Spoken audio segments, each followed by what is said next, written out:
এই গরমে শরীর ঠান্ডা রাখতে লাউ ভীষণ উপকারী একটা সবজি। লাউ বিভিন্নভাবে আমরা রান্না করে থাকি, কিন্তু আজকে আমি অল্প মুগ ডাল দিয়ে একদমই কম তেল মশলার মধ্যে লাউটা রান্না করব, যাতে লাউটা খেতে বেশ ভালো হয় আর দেখতেও কিন্তু ভীষণ চমৎকার হবে, যেটা দেখলেই গরম ভাত বা রুটি পরোটা যে কোনো কিছুই খেতে ইচ্ছে করবে। বন্ধুরা, তোমরা কিন্তু বাড়িতে অবশ্যই একবার হলেও এইভাবে লাউ রান্না করে দেখো, তারপর আমায় কমেন্ট করে জানিও যে রেসিপিটা তোমাদের কেমন লাগলো। নমস্কার বন্ধুরা, শুভমিতা ব্লগে সবাইকে স্বাগত জানাই। তাহলে চলো আজকের রেসিপি দেখে নেওয়া যাক। তবে রেসিপিটা কেউ স্কিপ করো না, স্কিপ করলে আমি কি পদ্ধতিতে রেসিপিটা বানালাম বা কি মশলার অ্যাড করলাম সেটা তোমরা মিস করে যাবে, তখন হয়তো রেসিপিটা খেতে এতটা ভালো হবে না। এখানে আমি প্রথমেই গাছ থেকে একদমই কচি একটা লাউ কেটে নিয়েছিলাম, তবে এতটা লাউ লাগবে না, এই জন্য অর্ধেকটা লাউ নিয়ে নিয়েছি। অর্ধেকটা লাউ নিয়ে প্রথমে আগে লাউয়ের খোসাটা ভালোভাবে ছাড়িয়ে পরিষ্কার করে নিয়েই ধুয়ে নিয়েছি। এই খোসা ছাড়ানোর পর যে ধুয়ে নেব, তার কারণ আঠা একটা বেরোয় লাউয়ের গা থেকে, তাহলে সেটা পরিষ্কার হয়ে যাবে। কাটার পর কিন্তু আর ধোয়ার দরকার নেই, তাহলে লাউ এমনিতেই নরম সবজি জল ছাড়ে, আর জল দিয়ে ধুয়ে দিলে কিন্তু আরও অনেক পরিমাণে জল ছাড়বে। লাউটা একটু সরু সরু করে কেটে নিয়েছি। এরপর কড়াই গরম করে প্রথমে হাফ চামচ দিয়ে দিয়েছি পাঁচ ফোড়ন, তার সাথে দিয়েছি হাফ চামচ গোটা জিরে। এগুলোকে অনবরত নাড়াচাড়া করে একটু হালকা লালচে রং ধরিয়ে ভেজে নেব, যতক্ষণ না অবধি একটা সুন্দর গন্ধ আসছে। এখানে আমি যেই পরিমাণে লাউ নিয়েছি সেই বুঝে কিন্তু মশলাটা নিয়েছি। এরপর তোমরা যদি লাউয়ের পরিমাণ কম বেশি করে নাও, সেই ক্ষেত্রে মশলার পরিমাণটাও কম বেশি করে নিও। মশলাটা ভেজে তুলে রাখলাম। কড়াইয়ের মধ্যে প্রায় ওই 3 থেকে 4 চামচের মতো সর্ষের তেল নিয়ে নিয়েছি। খুবই অল্প তেলের মধ্যে আজকের এই রেসিপিটা বানাবো।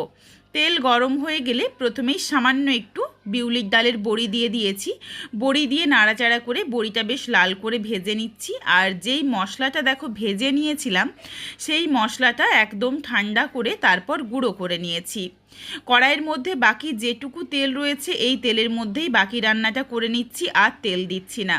তেলে ফোড়নে দিয়েছি শুকনো লঙ্কা, তেজপাতা, সামান্য একটু দিয়ে দিয়েছি হিং, আর এর সাথেই দিয়ে দিলাম অল্প পরিমাণে যেই গুঁড়ো করে রাখা মশলাটা ছিল সেটাই সামান্য একটু দিয়ে দিয়েছি। বাকিটা রেখে দিলাম, পরে দেব। এর সাথে দিয়ে দিলাম একটা ছোট সাইজের আলু, আমি ছোট ছোট করে কেটে নিয়েছিলাম। আলুটা দিয়ে আলুর স্বাদ অনুযায়ী লবণ দিয়ে প্রায় 1 থেকে 1.5 মিনিট মতো একটু নাড়াচাড়া করে নিচ্ছি।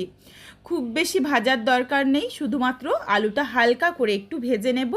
আর লবণ দেওয়ার জন্য আলু থেকে অল্প একটু যেটুকু জল ছাড়বে সেই জলটা শুকিয়ে নেব।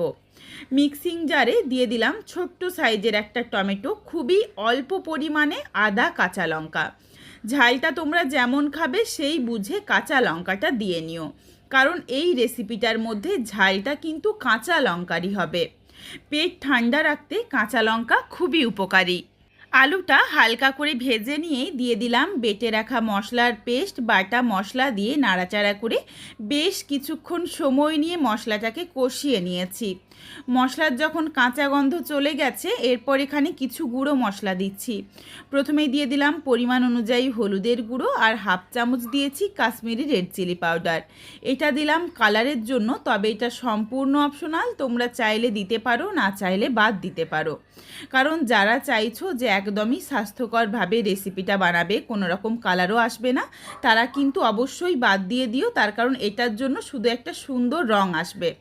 অনেকেই একদম হলুদ হলুদ তরকারি খেতে পছন্দ করে না, তাদের জন্যও কিন্তু এইভাবে যদি রান্না করো তাহলে দেখতেও সুন্দর হবে। এই জন্য দেখো আমি এইভাবেই আজকের রান্নাটা করছি। এরপর তোমরা তোমাদের পছন্দ মতো করে বানিয়ে নিও। আর ওই গুঁড়ো মশলাগুলো দিয়েই এখানে আমি ধুয়ে পরিষ্কার করে রাখা প্রায় 1 থেকে 1.5 চামচ পরিমাণে মুগ ডাল দিয়ে দিয়েছি। ডালের পরিমাণ তোমরা তোমাদের পছন্দ মতো চাইলে কম বেশি করে নিতে পারো। মুগ ডাল দিয়ে নাড়াচাড়া করে মশলার সাথে আবারও প্রায় 1 থেকে 1.5 মিনিট সময় নিয়ে গ্যাসের ফ্লেম লোতে করে কষিয়ে নিয়েছি। তাহলে মুগ ডাল হালকা করে ভাজা হয়ে যাবে আর সুন্দর একটা গন্ধও আসবে। তারপর দিয়ে দিলাম কেটে রাখা লাউ। লাউয়ের স্বাদ অনুযায়ী লবণ দিয়ে নাড়াচাড়া করে খুব ভালোভাবে মশলার সাথে মিশিয়ে নিচ্ছি। লবণ দেওয়ার জন্য অল্প অল্প করে লাউটা থেকে জল ছাড়বে।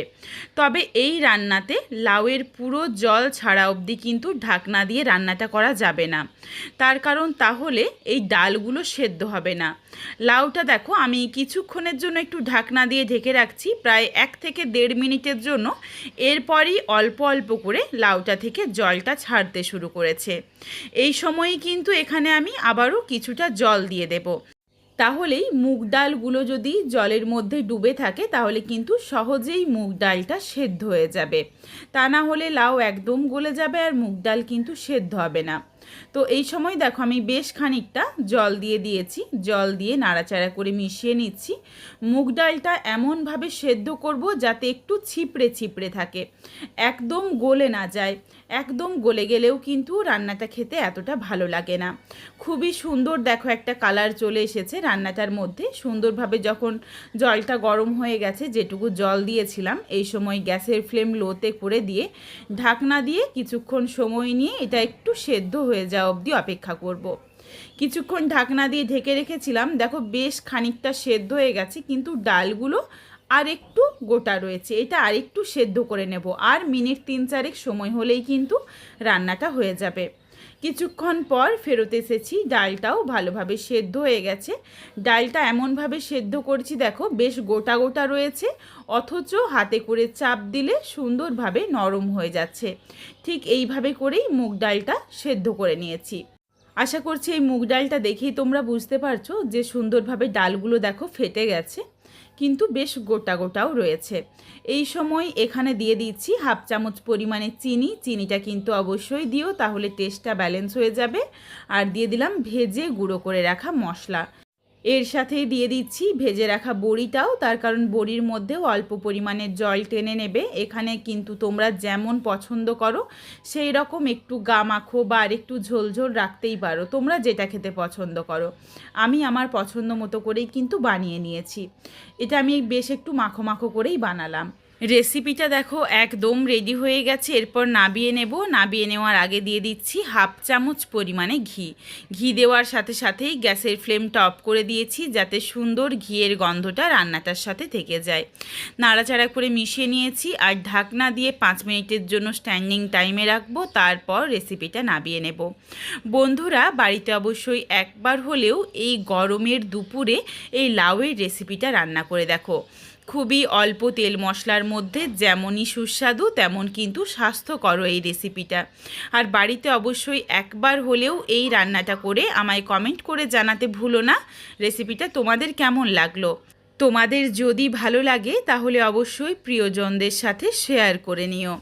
আর অবশ্যই এই রকম নিত্য নতুন ঘরোয়া রেসিপি দেখার জন্য আমার চ্যানেলটিকে সাবস্ক্রাইব করে পাশে থাকা বেলটি অন করে দিও, যাতে আমার প্রত্যেকটা রেসিপির নোটিফিকেশান সবার প্রথমে তোমাদের কাছে পৌঁছে যায়।